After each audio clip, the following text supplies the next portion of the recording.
ஒருத்தங்களே நீங்க கண்டினியூவா அவாய்ட் பண்ணும்போது அவங்க உங்ககிட்ட பேசன்னு கெஞ்சுவாங்க, சண்டை போடுவாங்க, அழுவாங்க, உங்களை கூட வச்சுக்கிறதுக்காக கிறுக்குத்தனமா என்னவெல்லாம் பண்ணுவாங்க.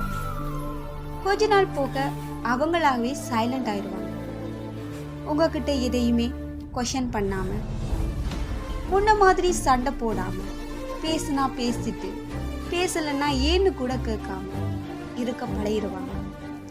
அவங்க ஷட்டனா சைலண்ட் ஆகிட்டாங்க அப்படின்னா ஒன்று மட்டும் புரிஞ்சுக்கோங்க, உங்க அவாய்டை அக்செப்ட் பண்ண ஆரம்பிச்சிட்டாங்க.